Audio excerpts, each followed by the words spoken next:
الشيطان الرجيم. بسم الله الرحمن الرحيم.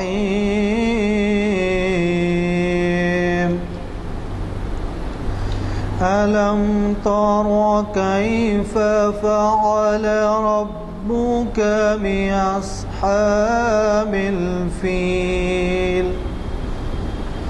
ألم يجعل كيدهم في تضليل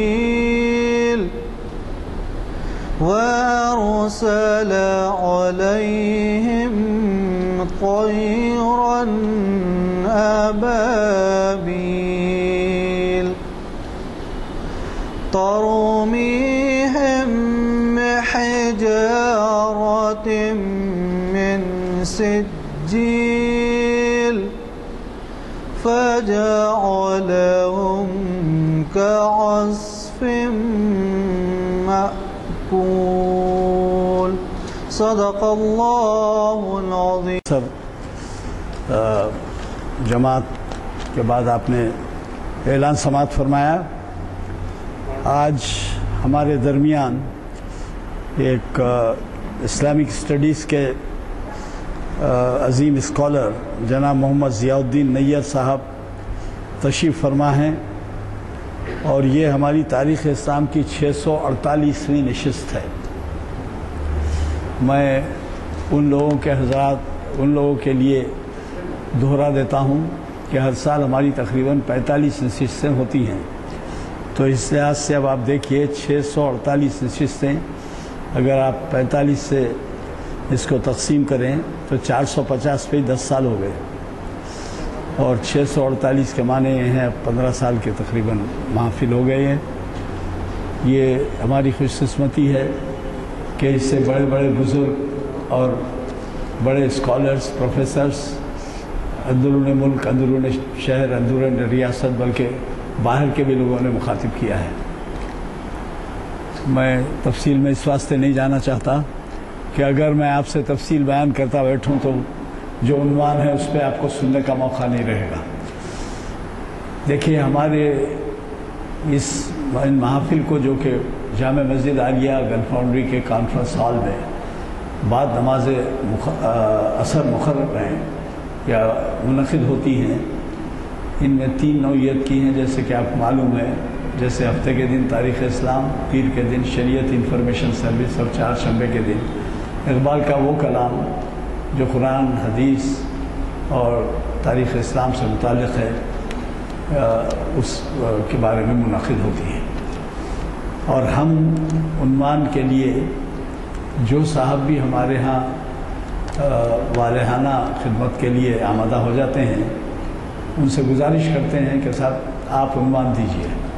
تو ہمارے یہ جو مقررین ہے وہ ہمیشہ پس پردہ جو حالات ہیں ان کا خیال رکھتے ہیں، اور منعقد جو کرتے ہیں، جو تجویز کرتے ہیں، وہ اس پس منظر کا خیال کرتے ہوئے عنوان دیتے ہیں. میں یہ سب اس لیے کہہ رہا ہوں کہ آج کا عنوان ایک بہت بڑا اہم عنوان ہے، اور یہاں پر جو حضرات ہیں وہ ذہین، انٹلیکچوئل اور کچھ ذہنی صلاحیتوں کے ہیں. اس لیے میں اس بات کے لیے خوش ہوں کہ ایسا عنوان دیا گیا ہے، اور وہ عنوان ہے تحریک آزادی ہند اور مسلمان. آپ کو خود اندازہ ہے کہ آج کے حالات کے لحاظ سے یہ کس قدر اہم عنوان ہے.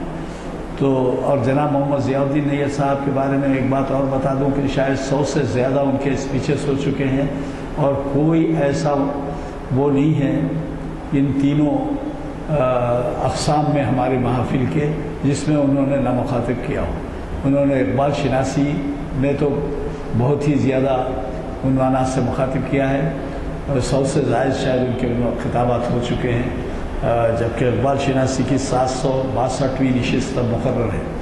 تو اب اس کے علاوہ بھی پھر وہ شریعت میں اور یہ اس میں بھی جو ہے ہمیں فیض یاب ہونے کا موقع دیتے ہیں. اور وہ یہی نہیں بلکہ وہ سعودی عرب میں بھی کافی مشہور ہیں اور وہاں کے مختلف مقامات پر انہیں بلایا جاتا ہے، وہ کئی دن وہاں پر رہتے ہیں، لیکن جب کبھی حیدرآباد میں ہوتے ہیں تو ہمارے ہاں برابر وہ اس بات کا خیال رکھتے ہیں کہ ان محافل کے اصحاب سے ملاقات ہو اور میل جول بڑھے اور مشورے ان کے کام آئیں۔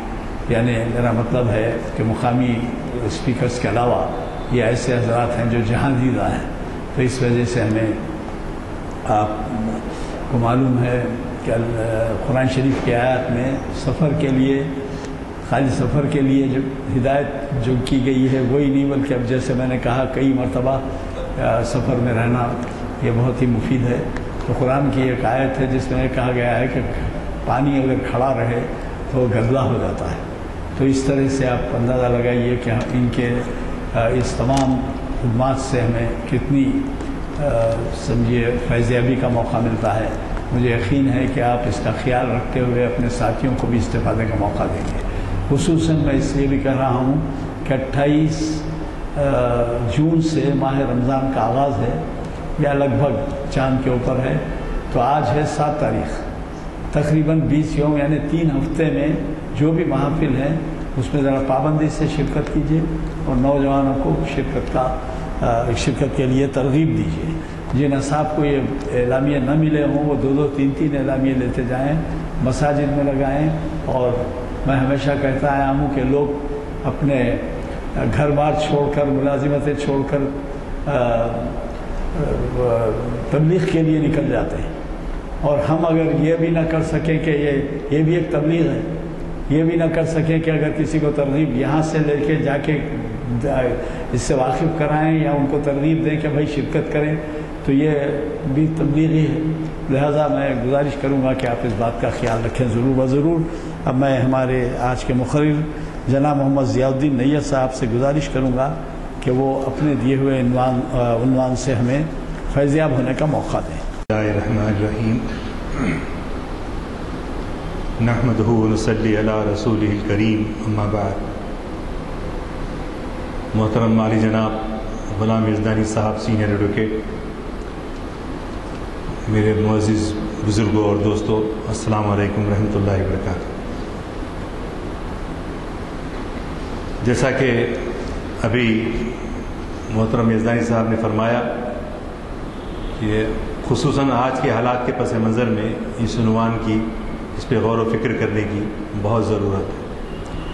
ہم یہاں 40-45 منٹ یا زیادہ سے زیادہ 1 گھنٹے میں کچھ اس کے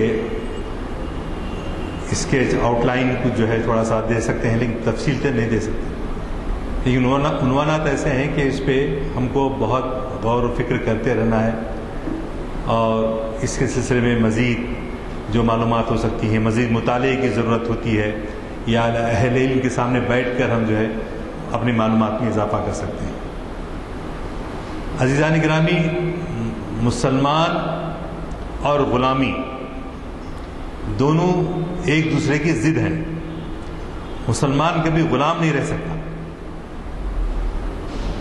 مسلمان صرف غلام ہے تو ایک کا، اللہ سبحانہ و تعالیٰ کا غلام ہے، اس کے علاوہ کسی کا غلام نہیں۔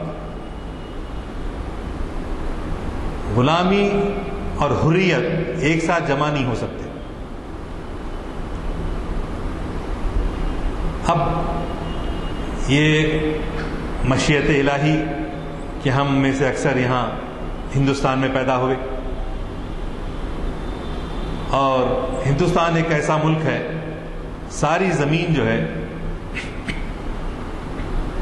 اللہ کی بنائی ہوئی ہے، اور ان کی مشیت کے لحاظ سے کوئی فلسطین میں پیدا ہوتا ہے، کوئی ہندوستان میں پیدا ہوتا ہے، کوئی آسٹریلیا میں پیدا ہوتا ہے، جہاں اللہ میاں چاہے وہاں پیدا ہو گئے۔ اور خلیفۃ اللہ فی الارض ہونے کی حیثیت سے ہم کیا ہیں؟ اللہ کے نائب ہیں، اللہ کے وائس رائے آف گاڈ، خلیفۃ اللہ فی الارض، زمین میں اللہ کے نائب بنا کر بھیجے گئے۔ اور اللہ نے جو کائنات دی ہے اس کے ایک ایک حصے کو ہم استعمال کرنے، اور یہ استعمال کا طریقہ بھی ہم کو اللہ نے بتایا۔ پہلے تو فرشتوں کو بتایا پہلی مرتبہ جب پیدا کر رہے ہیں، تو وعلم آدم الاسماء كلها ثم عرضهم على الملائکہ، پھر اللہ میاں نے پورے چیزوں کو بنا کے بولے اس کے نام تو بتاؤ، فرشتوں کو بولے، فرشتے بولے ہم کو اتنا ہی علم ہے جتنا آپ دیے ہیں، مجھ سے زیادہ نہیں جانتے۔ اب مزید علم کس کو دیا گیا؟ آدم کو دے کر پورے آدم کو بولے سناؤ تو صحیح۔ آدم جو ہے سارے فرشتوں کے سامنے پورے نام سنا دیے کہ یہ فلاں چیز ہے، یہ فلاں چیز ہے، فلاں چیز ہے، سب اللہ میاں نے ان کو علم دیا تھا۔ تو علم کی بنیاد پر انسان جو ہے مسجود ملائک بنا۔ مسجود ملائکہ نے فرشتوں کو اللہ میاں حکم دیے کہ یہ خلیفۃ اللہ فی الارض ہے، تم کو ان کی تخلیق کے اوپر اعتراض ہو رہا تھا، اب تم جو ہے ان کو سجدہ کرو۔ کیوں کہ علم کی حیثیت سے یہ تمہارے مسجود بن گئے، تم سجدہ کرنے والے ساجد بن گئے۔ تو یہ انسان کی عظمت فرشتوں سے بھی زیادہ اس لیے ہے کہ اللہ نے جو علم اس کو عطا کیا، اور یہ اس کے مخاطب سب سے پہلے یہ حقیقت کس پہ آئی؟ قرآن میں آئی۔ لیکن جو مخاطب قرآن کے ہیں وہ لوگ تو اس حالت میں غفلت برت رہے ہیں اور دیگر اقوام عالم دنیا میں حکمرانی کر رہے ہیں۔ کیوں کہ وہ علم میں ترقی کرتے جا رہے ہیں۔ علم ایک محدود معنی میں نہیں ہے، علم ایک وسیع معنی کے اندر۔ تو میں اس تمہید کو بناتے ہوئے آگے بڑھتا ہوں کہ رسول کریم صلی اللہ علیہ وسلم کی ایک حدیث روایت ہے۔ آپ نے فرمایا مجھے ہندوستان کی طرف سے ٹھنڈی ہوا آ رہی ہے۔ اقبال نے اسی کو وہ ترانے میں ہندوستانی بچوں کا گیت، میرے عرب کو آئی ٹھنڈی ہوا جہاں سے، میرا وطن یہی ہے، میرا وطن وہی ہے۔ اقبال نے اس حدیث شریف سے استفادہ کرتے ہوئے یہ شعر کہا کہ میرے عرب کو آئی ٹھنڈی ہوا جہاں سے۔ جب حجر اسود کو بوسہ لینے کو جاتے تو حجر اسود کی سیدھ میں ہندوستان پڑتا۔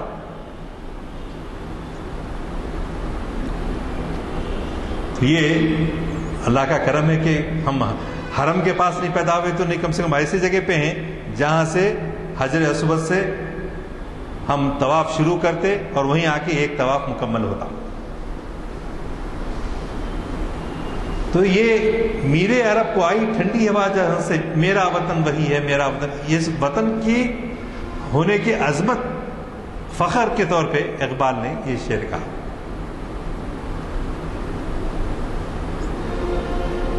اور رسالت مآب صلی اللہ علیہ وسلم کا ارشاد مبارک، تو اس کے معنی میں کیا ہے؟ اس لیے کہ یہاں سے اسلام وہاں تک پھیلے گا، جائے گا، اور چنانچہ 1 صدی ہجری بھی نہیں ہوئی اسلام کو آ کے کس کیرالہ، سیلون، چٹاکان، یہاں عرب جو ہے سیاح تجارت کرنے کے لیے سمندری کے راستے کے ذریعے آتے اور جاتے تھے۔ تو سب سے پہلے اسلام جو لے آئے وہ کیرالہ میں ایک راجا تھا، راموزن اس کا نام تھا، راجا زمورن۔ راجا زمورن اچھا بادشاہ تھا، جیسا نجاشی تھا، لوگوں میں اچھا مقبول تھا، اچھے اخلاق کا تھا۔ اس کو آنے والے لوگوں نے اسلام پیش کیا تو وہ راجا زمورن مشرف با اسلام ہوا، مسلمان ہو گیا، اور وہاں اسلام جو ہے تاجروں کے ذریعے مکے سے ان علاقوں میں پھیلا۔ چند دنوں کے بعد جب بنو امیہ کا دور تھا، اموی خلیفہ کی حکومت تھی جن کا نام ولید بن عبد الملک تھا۔ ولید بن عبد الملک کی حکمرانی کے دوران ہوا یہ کہ یہاں کے کچھ بیوائیں، بچے، یتیم بچے، وہ جہاز کے سفر کے ذریعے کیرالہ سے اس کو چٹاکان سے ہوتے ہوئے گجرات کے ساحل سے گزرنے لگے۔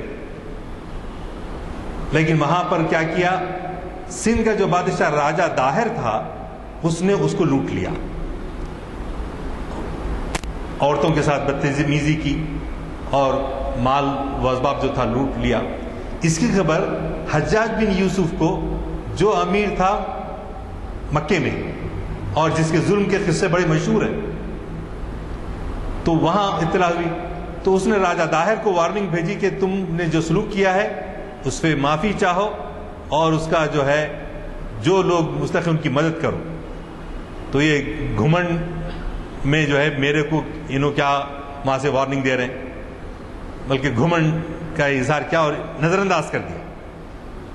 تو حجاج بن یوسف کا کارنامہ ایک یہ بھی ہے، آپ بسبیل تذکرہ، کہ قرآن مجید میں جو اعراب ہے نا وہ لگانے کا کام اس نے کیا۔ جو ظالم بھی تھے لیکن ساتھ ساتھ یہ جو ایک بڑا کام بھی کرے۔ اعراب یعنی زیر زبر پیش ان ان جو پڑھتے اپن کو عربی زبان نہیں آتی، عربی زبان جن کو آتی ان کو اعراب نہیں دیے تو بھی چلتا، انہوں سمجھ جاتے کہاں کیا پڑھنا ہے۔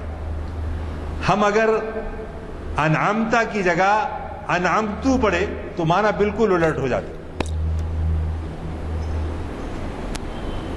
انعمت علیہم، جن پر تو نے انعام کیا، انعمت علیہم میں نے تجھ پر انعام کیا۔ کتنا جو ہے آپ کی ضمیر پروناؤن بدل جانے کی وجہ سے اس کے معنی بدل جاتے ہیں۔ تو یہ بڑی اس نے اللہ تعالیٰ نے اس سے یہ خدمت لی کہ اعراب ایجاد کیے اور ہم کو قرآن پڑھنے کے لیے ہم کو سہولت ہوئی اس کی وجہ سے۔ تو حجاج بن یوسف نے کیا کیا، ولید بن عبد الملک کو خط لکھا کہ ایسا ظلم ہوا ہے، میں ایک فوج کو بھیجنا چاہ رہا ہوں وہاں پر راجہ داہر کی خبر لینے کے لیے۔ تو اس نے وسط ایشیا کی مہم پر اپنے بھتیجے محمد بن قاسم کو بھیجا تھا، وہاں سے ان کو بلایا وسط ایشیا سے، اور ان کی عمر صرف 17 سال کی تھی، اور 17 سالہ محمد بن قاسم حجاج بن یوسف کے بھتیجے بھی تھے، داماد بھی تھے۔ ہمارے پاس انڈر 19 کرکٹ میں کھیلتے بہت بات، تو 17 سال کی عمر ہے، بچہ ابھی انڈر 19 میں کھیل رہا بھائی، ہاں تو اللہ چل لے، ابھی چھوٹا ہے، جوان بچہ ہے۔ کتنا ہم لوگ اپنے بچوں کو کمزور جی اور ڈر خوف اس کے اندر، باہر مت نکل میاں، وہاں کیا کہ ہو گیا فساد کشن باغ میں، مت جا ادھر، ڈرا ڈرا کے رکھنا۔ پہلے کے عورتیں کیسے ہوتی تھی، تجھے بڑا لوریاں گاتے تھے، تجھے بڑا ہو کے دشمن کا سر کاٹ کے لانا ہے، یعنی بچپن سے ان کی تربیت کیسی ہوتی تھی، ان کو بزدل نہیں ہمت والا بناتی تھی، ہمت والا بن کر جو ہے، ورنہ خوف جو چیز ہے نا انسان کو سب سے بڑی بلا ہے۔ تو اس خوف کو سب سے پہلے اسلام نے دور کیا، اور قرآن مجید میں بار بار اس کی تاکید کی گئی، لا تخافوہم وخافونی ان کنتم مومنین، تم ان سے مت ڈرو، مجھ سے ڈرو اگر تم مومن ہو۔ تو لا تخشوہم وخشونی، یہی معنی میں پھر دوبارہ دوسری جگہ پہ آیا۔ تو خیر محمد بن قاسم کو بلا کے انہوں نے کیا کیا، جاؤ 7000 فوج تمہارے ساتھ کر دے رہا ہوں، جا کے جو سندھ میں راجہ داہر کی خبر تو لو۔ تو چنانچہ حکم کی تعمیل میں جو چچا بھی تھے، سسرے بھی تھے، انہوں آئے، آ کے جو ہے راجہ داہر کا پے بپے کئی شکستیں دیتے رہے، 3-4 مرتبہ اس کو اتنی دور سے آ کے، نہ صرف وہ ہوا بلکہ خوش اخلاقی سے، محبت سے۔ محمد بن قاسم اب ہم فاتح ہو گئے، جس کو بولے اس پہ تلوار چلاؤ، ایسا نہیں، ظلم نہیں کیا، بلکہ محبت کے ذریعے ان پر حکومت کرنے لگا۔ تو کئی غیر مسلم جو تھے وہ جو ہے آگے کہنے لگے، آپ ہمارے ملک کو چھوڑ کر مت جائیے اور ہم آپ کا ساتھ دیں گے۔ چنانچہ کئی ہندو اس کی فوج میں شامل ہوتے تھے، اور کچھ ہی عرصے میں 50,000 کی فوج ہوئی، جس میں میجورٹی جو ہے ہندوؤں کی تھی۔ کہاں پر؟ ملتان میں، جو آج کے مغربی پنجاب میں ہے. پنجاب میں ملتان ایک جگہ ہے جہاں کا قبرستان بہت مشہور ہے. تو وہاں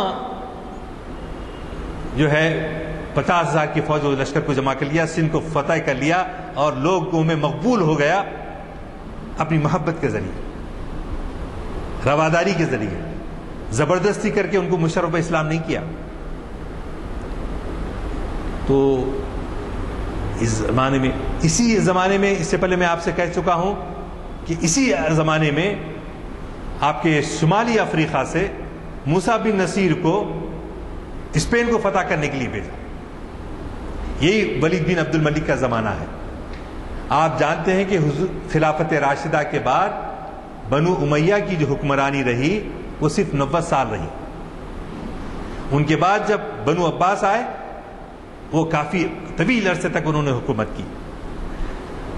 تو یہ محمد بن قاسم فاتح ہوئے اور بڑے لوگوں نے کیا, لیکن انفارچونیٹلی اسی زمانے میں ولید بن عبد الملک کا انتقال ہوا. ولید کی جگہ پر سلیمان حکمراں ہوئے. سلیمان جو ہے حجاج بن یوسف کو اور ان کے خاندان والوں کو پسند نہیں کرتے تھے, تو انہوں نے انتقاماً جو ہے محمد بن قاسم کو بھی یہاں سے بلا بھیجا.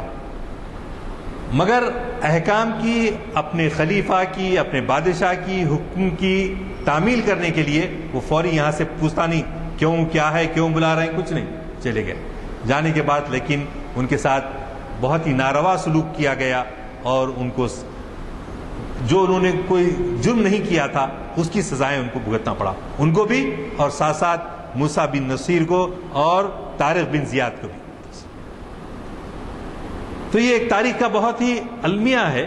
ورنہ اسی زمانے میں اگر ہمارے جسٹس جگن موہن ریڈی نے ایک خطبے میں خطبہ دے رہے تھے, وہ تو خطبہ دیتے ہوئے انہوں نے ذکر کیا تھا کہ اگر اس ابتدائی دور میں اسلام ہندوستان میں آ جاتا تھا تو پھر کوئی غیر مسلم یہاں ہندوستان میں رہتا نہ تھا. یہ جسٹس جگن موہن ریڈی کے الفاظ ہیں.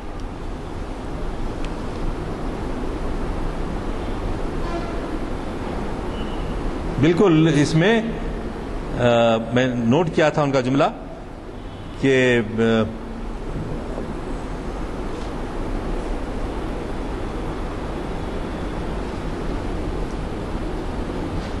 خیر پھر مصر جسٹس جگن موہن ریڈی نے کہا اگر اسلام ہندوستان میں ابتدائی زمانے ہی میں آتا تو ملکی تقسیم کی ضرورت پیش نہ آتی. میں جو تحریک آزادی کے سلسلے میں آگے آنے والا ہوں, مسلمان کا لفظ اس میں اضافہ ہے اس عنوان میں. تو ایک نقطہ نظر تھا مولانا ابوالکلام آزاد کا, جو متحدہ قومیت کے حامی تھے, متحدہ قومیت کے حامی تھے, جبکہ محمد علی جناح اور ان کے ہمنوا دو قومی نظریے کے قائل تھے. اسی لیے اندرا گاندھی نے جب بنگلہ دیش بن گیا تو انہوں نے کہا کہ دو قومی نظریہ خلیج بنگال میں ڈبو دیا گیا. یہ صرف اس کو ذہن میں رکھیے. پھر ہم شروع سے آتے ہیں. تو جسٹس جگن موہن ریڈی جیسے اسکالر, ایک ذمہ دار آدمی کے بیان میں یہ ہے کہ اگر ابتدائی زمانے میں ہی اسلام کی پھیلتا تو ہندوستان میں پھر جو ہے یہ تقسیم کا مسئلہ بھی نہیں آتا تھا, دو قومی نظریہ اپنی جگہ رہتا تھا, اور جو ہے امن و امان کے ساتھ جو ہے جاری رہتا. بہرحال اللہ کی مشیت نہیں تھی, وہ نہیں ہوا. تو یہ دوسرا, اسلام پہلے تو تجارت کے ذریعے آیا. دوسرا, محمد بن قاسم کا یہ حملہ کب ہوا؟ 711 عیسوی میں ہوا. 711 بولے تو حضور اکرم صلی اللہ علیہ وسلم کے دنیا سے پردہ فرمانے کے ایک 50 سال کے بعد. تو جب تیسرا جو دور آتا ہے مسلمانوں کا ہندوستان میں آنے کا, وہ ہے غزنی. افغانستان میں جو غزنی ہے وہاں پر امیر سبکتگین کی حکومت قائم ہوئی. امیر سبکتگین کے بیٹے تھے محمود غزنوی. تو محمود غزنوی ہندوستان پر حملہ آور ہوتے رہے. پہلے چھوٹے چھوٹے دیہاتوں کو، ملکوں کو حملہ کرتے، سامان سونا زیور جو بھی ملتا لے کے چلے جاتے، حکومت نہیں کرتے تھے. اس کے بعد لوگوں نے کہا ارے چھوٹے چھوٹے دیہاتوں کو، شہروں کو لوٹ کے جا رہا، اگر ہمارا جو بڑا بت ہے، چھوٹے چھوٹے بت اس کی خبر نہیں لے سک رہے، چھوٹے چھوٹے اصنام جو ہیں، بت ہیں، وہ محمود غزنوی کو ریزسٹ نہیں کر سک رہے. تو ریزسٹ کرنے والا کون ہو سکتا ہے؟ سومناتھ کا مندر ہو سکتا ہے. سومناتھ. تو سومناتھ پہ اگر حملہ کرے گا تو ان تو نہیں بچے گا. تو ان کو یہ معلوم ہو گیا، تو انہوں بولے چلو سومناتھ کو بھی جا کے دیکھ لیں گے ذرا. تو سومناتھ کو جب وہ آنے لگے تو ان کا مقابلہ کرنے کے لیے کئی ہندو راجائے متحدہ فوج بنائے ان کی، مگر ان کو شکست ہو گئی. پائے بپائے کئی دفعہ ان کو شکست ہوئی، اور جو ہے محمود غزنوی کامیاب رہے. محمود غزنوی کے انتقال کے بعد ایک دوسرا خاندان وہاں تخت نشین ہوا، اس کا نام ہے شہاب الدین غوری. شہاب الدین غوری صاحب حکمراں بنے. محمود غزنوی کی حکومت ختم ہو گئی، اور انہوں آگے جب حملہ کرے تو مقابلہ پرتھوی راج کے ساتھ ہوا. پہلی مرتبہ تو ان کو شکست ہوئی 1191 میں، لیکن 1192 میں انہوں نے اس جنگ کا بدلہ لے لیا، اور رانا پرتاپ سنگھ جو ہے مارا بھی گیا. اب یہ اپنے پیشروں کی طرح، محمود غزنوی کی طرح آنا، حملہ کرنا، چلے جانا ایسا نہیں کرے. انہوں یہاں پر حکومت قائم کی. پہلی مرتبہ باضابطہ مسلمانوں کی حکومت قائم کیا شہاب الدین غوری. اور اس وقت شمالی ہندوستان کے 4 حصے کیے. تو پہلا حصہ جو تھا دلی اور پنجاب کا، وہ قطب الدین ایبک کو دیا. ان کے غلام تھے یہ، اس لیے خاندان غلامان کہا جاتا ہے. اور دوسرا حصہ سندھ کا جو تھا وہ ناصر الدین خباچہ کو دیے. اور تیسرا علاقہ تاج الدین کو کابل کا دیے. اور محمد بختیار خلیجی کو مشرقی ہندوستان کی گورنری عطا کی گئی. تو یہ خاندان غلامان، اسی زمانے میں یہ خاندان غلامان حکمران تھا مصر میں بھی، ہندوستان میں بھی تھا، وہاں پہ بھی تھا. تو جب تاتاریوں کے حملے شروع ہوئے، تاتاریوں نے بغداد جو بہت بڑا مرکز تھا اسلام کا، اس کو اینٹ سے اینٹ بچا دی. اس کا جو نقشہ کھینچا ہے ہمارے ماذا خسر العالم فی انحطاط المسلمین، مسلمانوں کے زوال کے اثرات زمانے پر، ہمارے مولانا ابو الحسن ندوی کی کتاب ہے، آپ اس کو پڑھیے. تو تاتاریوں کے حملے کے بعد تو یہ سمجھ میں آیا گیا کہ اب اینٹ سے اینٹ بچ گئی، اب اسلام ختم ہو گیا. ایسا حملہ تاتاریوں کا ہوا تھا.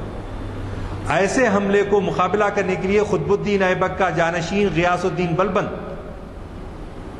جو خاندان غلامان سے تعلق رکھتا تھا، غیاث الدین بلبن نے اپنے بیٹے شہزادہ محمد کو بھیجا کہ جا کے تاتاریوں کا مقابلہ کرو. بیٹے جان دے دینا لیکن ان کو ادھر آنے نہیں دینا. تو بابا کی حکم کی تعمیل میں شہزادہ محمد شہید ہوتے ہیں، اور تاتاریوں کو کے حملے سے ہندوستان کو بچاتے ہیں. تو ہندوستان کو باہر سے آنے والوں نے کئی دفعہ بچایا بھی ہے، جس میں یہ تاتاریوں کے ایسے عظیم فوج کو جو ہے اس کو بچایا. اور اسی طرح تاتاریوں کو ادھر مصر میں بھی شکست ہوتی ہے اتفاق سے خاندان غلامان سے. بغداد میں تو ایسا دھوم مچایا ہلاکو خان، چنگیز خان، لیکن غیاث الدین بلبن کے بیٹے نے ہندوستان پر حملہ آور ہونے اور قبضہ کرنے سے اس کو بچایا.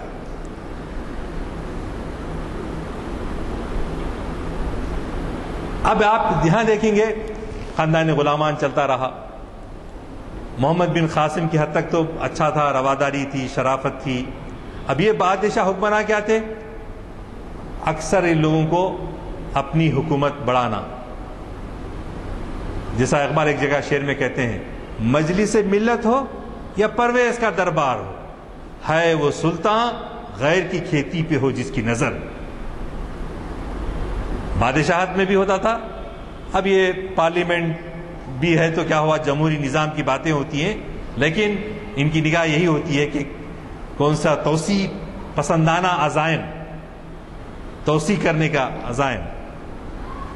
تو خیر یہ دیکھیں گے تو آپ ہندوستان میں جو تہذیب چل رہی تھی اس میں کیا تھا؟ عدم مساوات، غلامی، چار ذاتیں، برہمن، چھتری، شودر، ویش، یہ چار، کوئی ناک سے پیدا ہوا، کوئی سینے سے پیدا ہوا، کوئی پیروں سے پیدا ہوا، اس طرح سے ان کی تقسیم کر دی گئی. تو یہ غیر فطری تھی یہ تقسیم. اس کو منو دھرم کے شاستر نامی کتاب میں ہندو معاشرے پر بہت زیادہ اثر انداز ہوئی، اور منو نے شودر ذاتوں کے لیے علم حاصل کرنا بھی منع. انہوں کان میں سیس پگھلا کے ڈال دی جاتی تھی کہ اگر وہ کہیں علم حاصل کرنے کے لیے زانو ادب طے کرتے تو ان کو علم حاصل کرنے سے دور رکھا جاتا. اس کی ادنا مثال ابھی میں آپ کو دیتا ہوں افسوس کے ساتھ کہ پاکستان میں وہ پیر پگاڑا تھے، اب ان کے بیٹے ہو گئے. سندھ کی دیہاتوں میں، رورل ایریاز میں 80,000 حر کی فوج ہے. ان میں سے کسی کو یہ اختیار حاصل نہیں ہے کہ وہ شہر جا کر وہ اپنے بچوں کو اعلیٰ تعلیم دلا سکے. کیوں؟ کہ ان کو اپنے غلام بنا کر رکھنا ہے. یہ چودراہٹ کا نظام. تو اس زمانے میں بھی یہاں کیا جاتا تھا؟ سیس پگھلا کر ڈال دی جاتی تھی اگر کوئی علم حاصل کرنے کی کوشش کرا. تو یہ چار قسم کی ذاتوں، جب اس مسلمانوں کو دیکھے، اسلام کو دیکھے، یہاں سب برابر ہیں. مسجد میں کھڑے ہوتے ہیں، ایک ہی صف میں کھڑے ہو گئے محمود و ایاز، نہ کوئی بندہ رہا اور نہ کوئی بندہ نواز. تو ایک صف میں کھڑے ہیں سب، نہ کالا، نہ گورا، نہ گڈا، نہ لمبا، نہ سانولا، سب برابر ہے. نہ فقیر نہ امیر. عثمان علی خان بھی ٹھہرے تو ان کے بازو عام آدمی بھی کھڑا ہو سکتا. یہ ہمارا اسلام دکھا. لیکن مسجد کی حد تک ہی سے وہ ہمارا. مسجد سے باہر نکلے تو میں بڑا تو چھوٹا، میں سید تو انصاری، قریشی. نارتھ انڈیا میں تو بہت ہے یہ. انصاری قریشی کو بیٹی نہیں دیتے، قریشی انصاری کو نہیں دیتے. اب ایسا کرنے سے کیا ہو رہا؟ افسوس اور افسوس کے غیر مسلموں کے ساتھ بھی ہماری بچیاں چلے جانے لگی. کیوں؟ اسلام کی ان خوبیوں کو ہم نے ترک کرنا شروع کر دیا. اور یہ کیفیت غیر مسلموں میں جو تھی وہ مسلمانوں میں بھی آنے لگی. اس لیے اقبال کو کیا کہنا پڑا؟ اقبال کو کہنا پڑا یوں تو سید بھی ہو، مرزا بھی ہو، افغان بھی ہو، تم سبھی کو جو بتاؤ تم مسلمان بھی ہو. اب ایسے زمانے میں ترک، یہ سب ترکی تھے، ترکی لوگ آئے، انہوں نے بولا ہمارا کام تو کیا ہے؟ حکومت کرنا. اور علماء اور مشائخین کو نذرانے دینا، زمینیں دینا. زمینوں کے قصے آج کل بہت مشہور ہیں، پڑھ رہے ہوں گے آپ. اوقاف کیسا استعمال ہو رہا ہے، کیا ہو رہا ہے، کیا نہیں ہو رہا.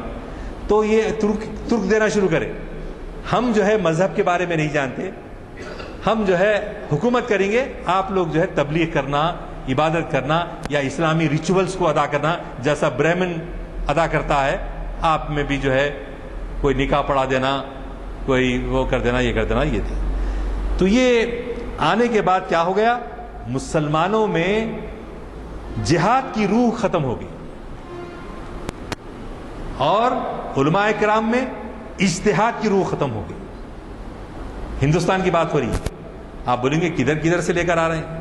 ذرا عام تاریخ نہیں بیان کر رہا ہوں، عام تاریخ تو پڑھتے رہتے ہیں اپن کتابوں میں. لیکن فکر انگیز گفتگو ہو کہ آخر ہمارا یہ انجام کیوں ہو رہا ہے، آخر ہم ایسے حالات سے دو چار کیوں ہو رہے ہیں. اجتہاد بولے تو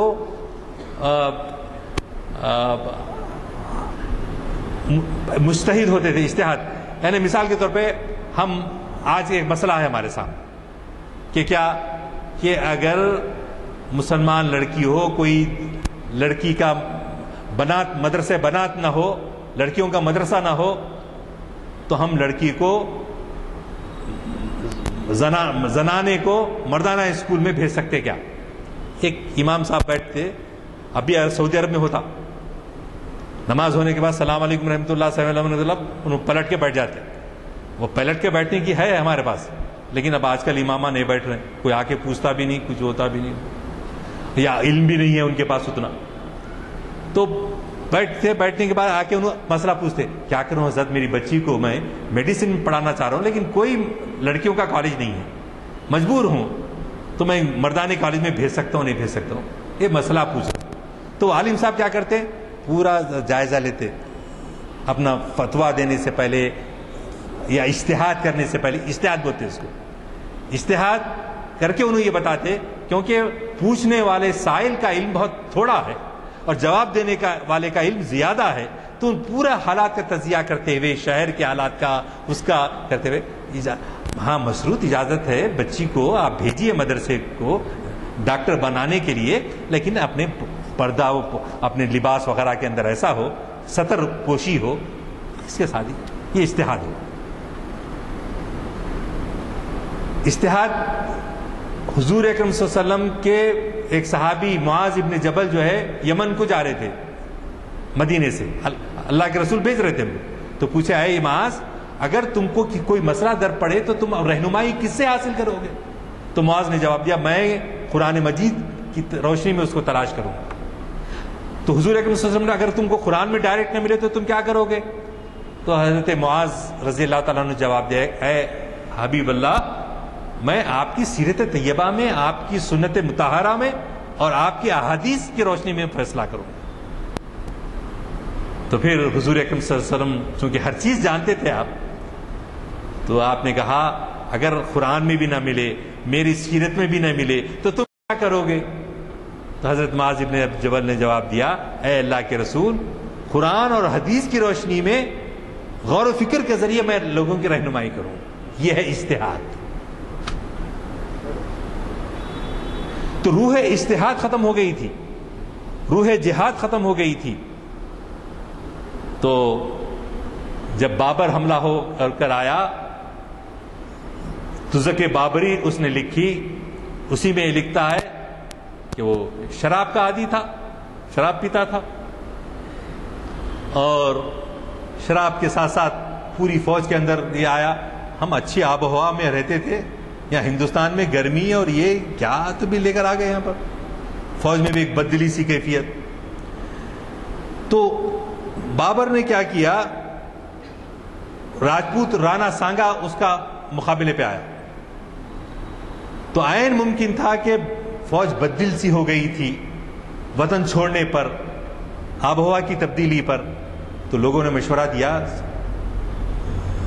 بابر کو کہ دیکھو ہم کہیں شکست نہ کھا جائیں، ہم کو کوئی لوگوں میں ولولہ جوش پیدا کرنے کے لیے کچھ کرنا چاہیے. تو بابر نے اس وقت قسم کھائی کہ میں شراب پینا چھوڑ دوں گا، ترک کر دوں گا. تو اس سے کیا ہو گیا، پورے عوام کے اندر بادشاہ شراب چھوڑ رہا، ایک جوش و خروش فوج کے اندر پیدا ہوا اور جنگ ہوئی. جنگ میں بابر کی فوج کو فتح حاصل ہوئی. اسی لیے اقبال نے کہا، میں تجھ کو بتاتا ہوں تقدیر امم کیا ہے، میں تجھ کو بتاتا ہوں تقدیر امم کیا ہے، شمشیر و سنا اول طاؤس اور رباب آخر. پینا کرنا سب بعد میں، شمشیر و سنا اول. تو جب تک مغلیہ خاندان میں اورنگزیب عالمگیر علیہ الرحمہ مرٹھوں سے مقابلہ کرتے ہوئے 1707 عیسوی میں انتقال کر جاتے ہیں اورنگ آباد میں، اللہ اکبر. شریعت پہ بڑے عمل کرنے والے تھے آپ. تو اورنگ آباد آپ بھی گئے ہوں گے. خلد آباد میں جا کے جب دیکھتے ہیں ان کی مزار، اس کے اوپر کوئی گنبد نہیں ہے، کچھ نہیں ہے، بالکل آرڈینری. ایسا بادشاہ، عظیم بادشاہ، پورے ہندوستان اس کے قبضے. تو ہم کو وہاں جاتے ہوئے شرم آئی. آپ نے تو ہماری میراث میں یہ سب کچھ چھوڑا تھا، اور ہم کیا کر رہے ہیں؟ گنبدیں بنا رہے، جو کہ کچھ جن کے کوئی کارنامے نہیں.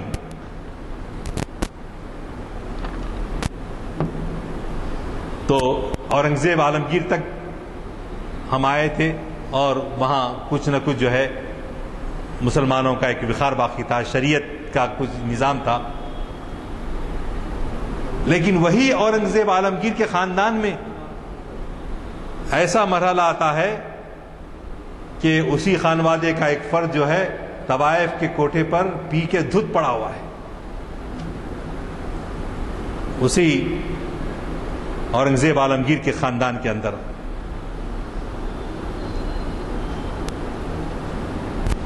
تو یہ ہندوستان میں واحد اقتدار مغلوں کا تھا، جن کی سطوت مانی بھی تھی. اور 1707 عیسوی میں اورنگزیب کا انتقال ہوا، تو رفتہ رفتہ پھر وہاں سے ہم کو زوال شروع ہوا. تو کیا سے کیا ہوا کہ ہمارے اس کی وجہ کیا تھی؟ ہمارا کیریکٹر بہت خراب ہو گیا تھا. اسلام آیا، مسلمان آئے، چند صوفیاء اکرام اور علماء اکرام جو مخلص تھے، ان کی حضرت خواجہ معین الدین چشتی علیہ الرحمہ اور آپ جیسے بزرگ لوگ جو ہے اسلام کی دعوت اور تبلیغ کیے، جس کی وجہ سے اسلام لاکھوں کی تعداد میں، کروڑوں کی تعداد میں ہم ہو گئے. لیکن ان کی تعلیم و تربیت کا انتظام کچھ بھی نہیں ہو سکا. تو سب سے بڑا المیہ کیا ہے؟ ہر ایک دعویٰ کرتا ہے کہ میں اسلام سے واقف ہوں، لیکن ہماری معلومات اسلام کے بارے میں نہ ہونے کے برابر. اس کا گہرا مطالعہ نہیں ہے. ہمارا مطالعہ تو صرف تچ ہے، مسواک کیسے کرنا یا نہیں کرے مسواک، یا چھوٹی چھوٹی باتوں کے اندر ہم الجھ کے رہ جاتے ہیں. لیکن ایسا زمانہ آیا کہ ایسا عالمگیر حکومت کرنے والا، ایسا بابر، پھر درمیان میں جہانگیر، شاہ جہاں، یہ سب لوگ کیا کیا عمارتیں بنائے، کیا کیا ہندوستان میں تاریخ سب اپنی جگہ پر ہے. لیکن کسی نے مسلمانوں کی تعلیم و تربیت کا کوئی انتظام نہیں کیا. اس کے دن، اس وجہ سے آج جو دن دیکھنا پڑ رہا ہے ہم کو، وہ سلسلہ. افسوس کہ کردار ایسا، کیریکٹر خراب ہو گیا تھا کہ بہادر شاہ ظفر کے سمدھی دغا دیتے ہیں، بغاوت کرتے ہیں، غداری کرتے ہیں، انگریزوں سے ساتھ جا کے مل جاتے ہیں، اور بہادر شاہ ظفر کے جوان بیٹوں کے 2 سر کاٹ کر ان کو پوش آپ کے ٹرے کے اندر رکھ کے جیسا اڑاتے ہیں، لے جا کے کھانے کے طور پہ بہادر شاہ ظفر کے سامنے میجر ہڈسن رکھتا ہے.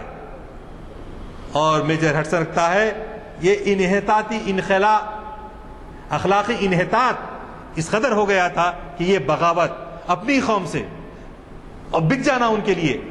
اور یہ بات اس وقت سے لے کر آج تک جاری ہے. تو ہمارا کیریکٹر کہاں ہے؟ ہم مسلمان کہاں ہیں؟ نام کے مسلمان ہیں. ایسے کتنی مثالیں آپ کو دے سکتا ہوں.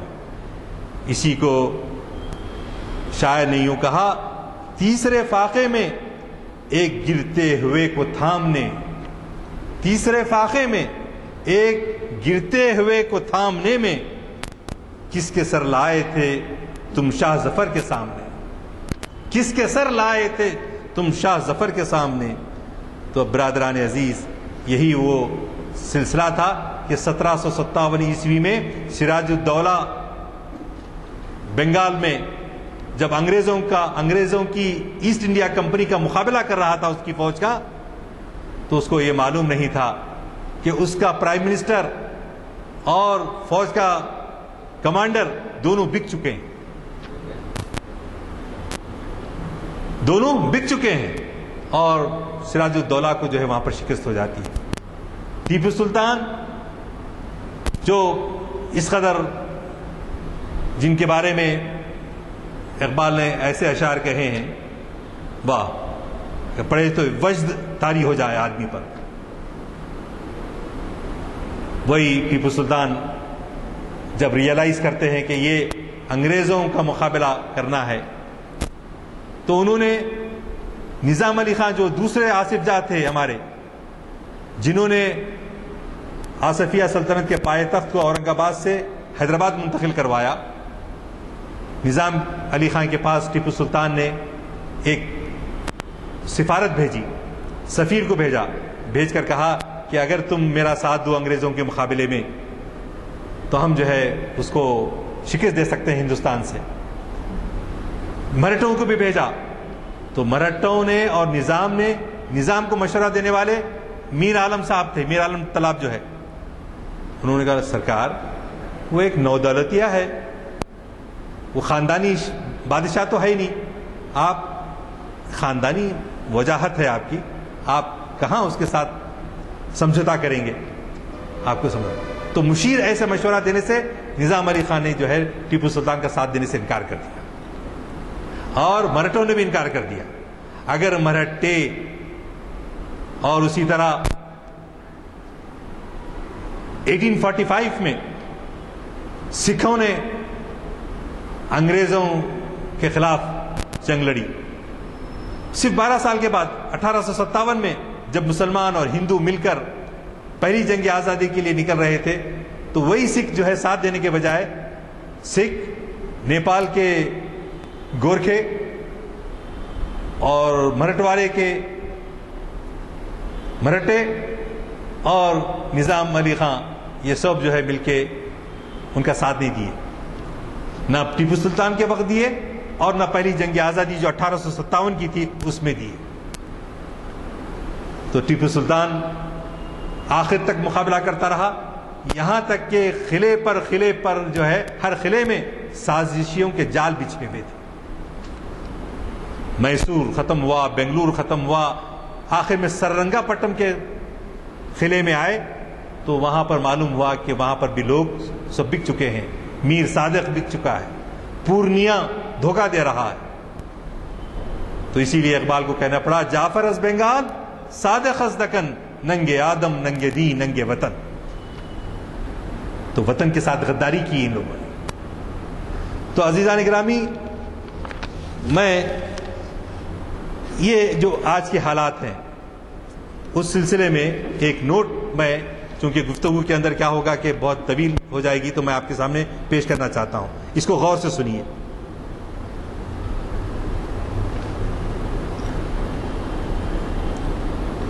نام نہاد پولیس سیکشن کی تباہیوں کے بعد اور ہندوستان کی تقسیم 1947 میں اور 1857 عیسوی کا انقلاب کے بعد اگر آپ دیکھیں گے تو موجودہ نئی حکومت ایک انقلاب آپ کے سامنے لا رہی ہے۔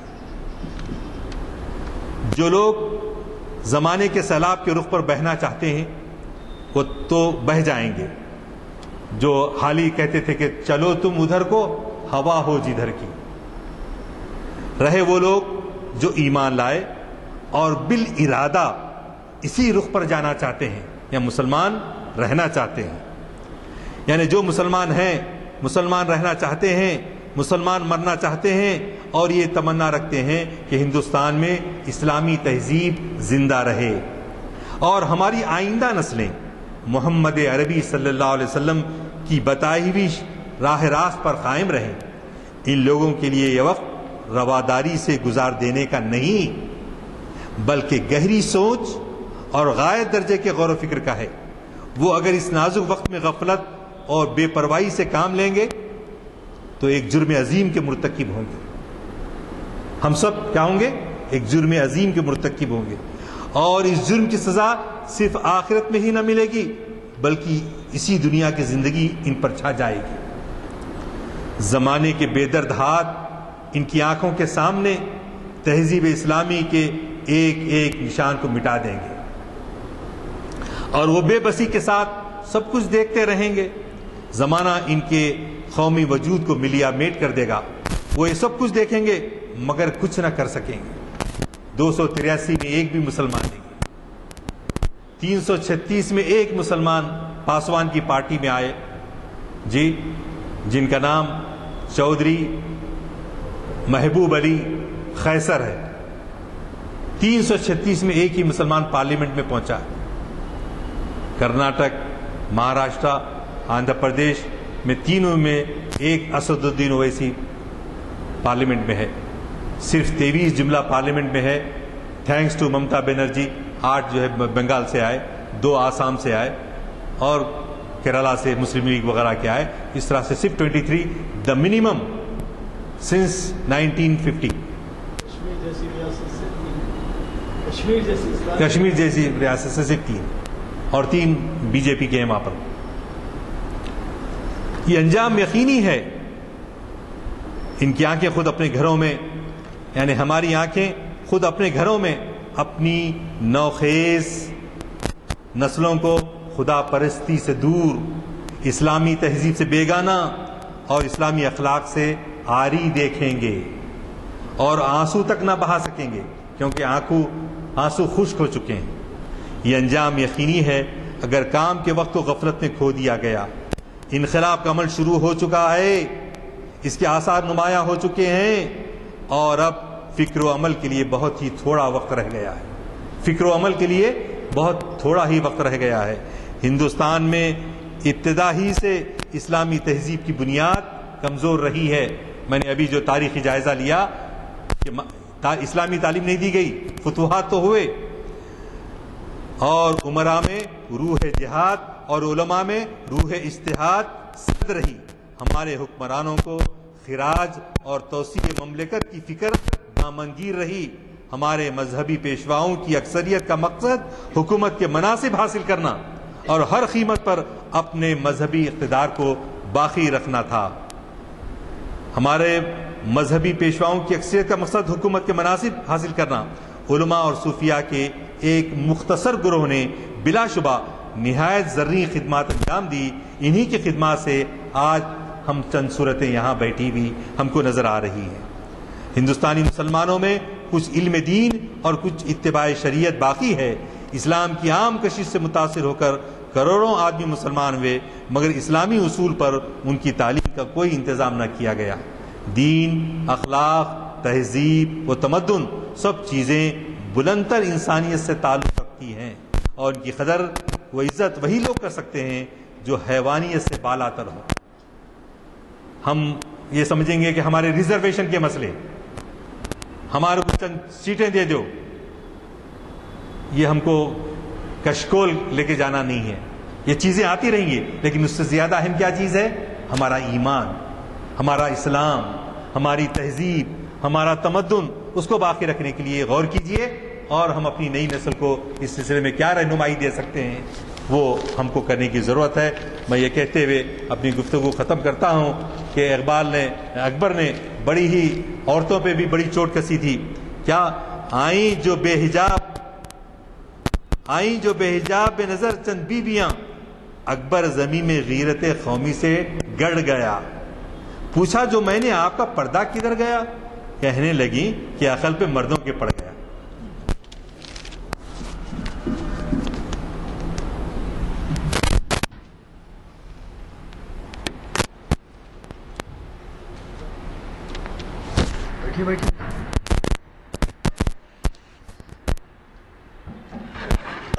السلام علیکم.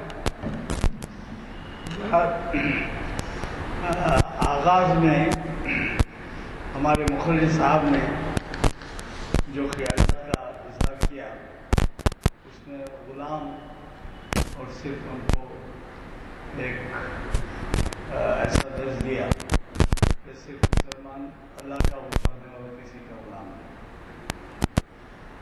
تو مجھے ایک شعر یاد آیا، پرشین ہے، میرے بہت آسان ہے. در دشت جنون من جبریل زبو سردے یزداں بکمن داور اے ہمت مرداں. مطلب یہ ہے جبریل تو میرے دھندے میں بہت ہی معمولی پرندہ ہے، اگر میں چاہتا ہوں تو اللہ سے قربت حاصل کروں. دشت کہتے ہیں جنت کو.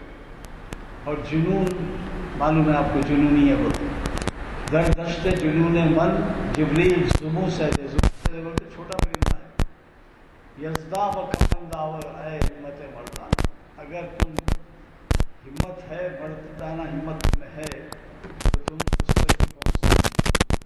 خیر آپ لوگ بہت سیریس سن رہے ہیں، اس وجہ سے ایک بات کہہ دوں کہ جب یہ پہلے یہ سنائے مجھے تو میں ذرا تھوڑا سا مجھے ہمت آئی۔ یہ نوجوان جو پیچھے بیٹھے ہیں اس میں سے کوئی ایک بتائیں کہ یزداں کسے کہتے ہیں؟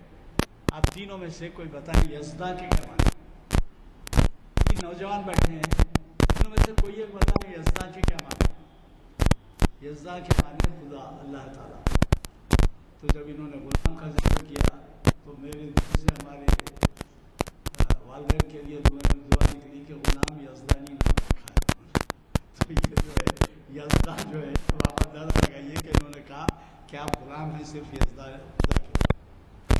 دوسری بات یہ بھائی صاحب غور فرمائیے، پچھلے تاریخ پورا پڑھ کے دیکھیے، خانقاہیں، مرکز، یہ ایسے درسگاہیں تھیں کہ جہاں پر تقریباً ہر مسلمان ایک دور سے گزرتا تھا جو ان سے وابستہ رہتا تھا۔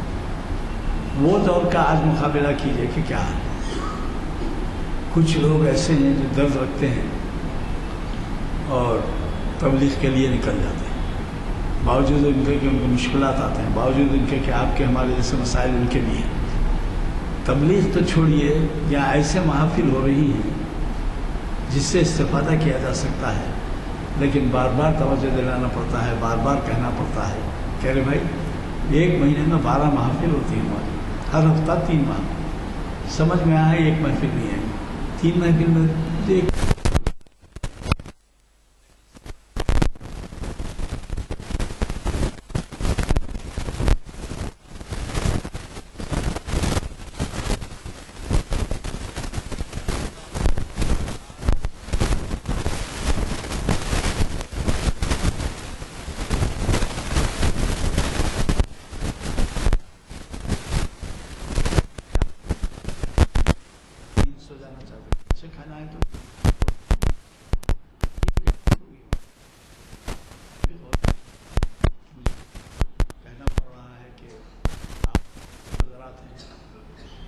نوجوانوں کو کیا کہیں کہ نوجوان اتنا مذہب کے خیال رکھنے والے نہیں ہیں، لیکن ہماری یہاں کی اس وقت کی جو حاضرین ہیں اس میں کم از کم 60 سال سے اونچے کئی حضرات ہیں۔ وہ تو اپنے مستقبل کو سوچیے، کچھ بنا لیجیے، ایسے کام کیجیے جس کی وجہ سے ایک نیک اور ایسے سنتے ہیں ہمیں فائدہ پہنچتا ہے۔ کیا آپ کو معلوم ہے کہ علماء کی صحبت کے بارے میں کیا کہا گیا ہے؟ علماء کی صحبت میں آپ رہیں تو آپ کی عبادت کے برابر ہو جائے، اس وجہ سے کہ آپ سب کچھ سیکھتے ہیں اس سے۔ یعنی ایک واقعہ سناتا ہوں آپ کو میں۔ ایک عالم تھے جو وقت 4 سے 5 تک یا 5 سے 6 تک کمرے مطالعہ میں دینی کتب کا مطالعہ کرتے بیٹھتے تھے۔ اب وہ کمرے مطالعہ اس زمانے کا ویسی تھا، فلمی کتابیں یا کہانی اور وہ نہیں رہتے تھے، بلکہ دینی کتب رہتے تھے۔ آج ایک عالم کے بارے میں پڑھا، کل دوسرے کو پڑھا، تیسرے بزرگ کے بارے میں پڑھا، ایسا۔ تو ایک عالم صاحب جو ہے پڑھتے رہتے تھے، ان کا وقت مقرر تھا 4 سے 5 تک میں پڑھائی میں رہوں گا۔ جب ان سے کام پڑھتا گیا لوگوں کو رہنمائی کے لیے تو ڈسٹرب کرنے لگے، تو پھر جو صاحب بھی اس کمرے مطالعہ کے انچارج تھے انہوں نے کہا کہ اگر کوئی مجھ سے ملنے آئے تو حتی الامکان اس بات کی کوشش کرنا کہ وہ میں نہ ملوں، بعد میں ملوں 5 کو۔ تو نتیجہ یہ ہوا کہ وہ کوئی لوگ بھی ضرورت ہی نہیں کرنے لگے، کبھی کوئی ضرورت پڑی تو چلے گئے، 5 بجے تک ٹھہر گئے۔ ایک دفعہ ایسا ہوا کہ کوئی صاحب ضد کرنے لگے، اور آپ کو معلوم ضد وہ ٹریفک ہے، میرے کو رات کو جانا ہے، وہ فلاں پروگرام ہے، وہ آ کے بولے نہیں میں بھی ملنا چاہتا ہوں مولانا سے۔ تو یہ جرأت کیا ہے کمرے مطالعہ، ان سے جا کے کہا کہ صاحب یہ فلاں صاحب ایک صاحب آئے ہیں اور ایسا آپ سے ملنا چاہتے ہیں۔ تو ضروری کام ہے، ان کو جانا ہے ایسا. تو اب آپ ان کا جواب سنیے، عالم کا جواب کیسا ہوتا ہے. ان سے جا کے کہیے کہ میں علماء کی صحبت میں بیٹھا ہوں، حالانکہ جب کوئی بھی نہیں ہے وہاں، کتابیں ہیں خالی. کتابوں کو کیا بول رہے ہیں؟ علماء کی صحبت. ان سے کہیے کہ میں علماء کی صحبت میں بیٹھا ہوں، نہیں اٹھ سکتا. اب اندازہ لگائیے کہ علم کے بارے میں علماء کا اور قدیم لوگوں کا کیا معیار تھا، کیا خیال تھا، کیا تقدس تھا، یہ تمام سوچ. اور ہماری حالت یہ ہے کہ ہم اخبار تو روز پڑھیں گے مگر کوئی ایسے کتب نہیں پڑھیں گے جو کتب کے ہمارا ذخیرہ ہیں، علم و فہم کے خزانے ہیں، علم و فہم کے خزانے ہیں جو ہمارے بزرگوں کے لکھے ہوئے ہیں. اب آپ مجھے معلوم نہیں ہے، میں بھی اس میں خطا وار ہوں، کتنے لوگ حالیہ زمانے کے علی میاں کو پڑھے ہیں. علی میاں نے کئی کتابیں لکھی ہیں. علی میاں کا وہ مقام ہے کہ کہا جاتا ہے کہ مکہ یا مدینے میں پہلی دفعہ ان کو اجازت ملی کہ جو ہے پہلی دفعہ اجازت ملی کہ کوئی سیمینار کو مخاطب کرے، ورنہ وہ وہاں پر اجازت نہیں دیتے. تو وہ جو ہے مسئلہ کچھ ایسا تھا جس کے بارے میں جو ہے ان کو اجازت دی گئی کہ آپ اس قدر قدردانی ہوتی تھی. میں کہتا ہوں کہ دین کو تو کا مطالعہ نہیں کیجیے، نکالیے. اور آپ کو دیکھ کر آپ کے بچے بھی جو ہے اس سے سبق سیکھیں گے، ورنہ آپ صرف اخبار پڑھیں گے، ٹی وی دیکھیں گے اور تفریحات ہو جائیں گے تو بچوں میں کیا اثر ہو سکتا ہے؟ ہرگز نہیں ہو سکتا. تو مجھے اس سما خراشی کے لیے معاف چاہتا ہوں، لیکن یہ باتیں ضروری ذہن میں آئیں. کم از کم رمضان تک تو آپ لوگوں کو مفروضہ کہیے. آپ کچھ بولا جی.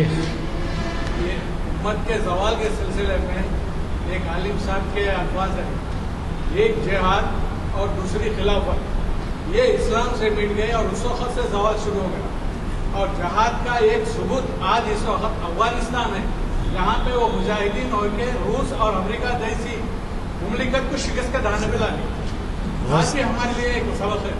بہت صحیح ہے، بہت صحیح، بہت صحیح ہے.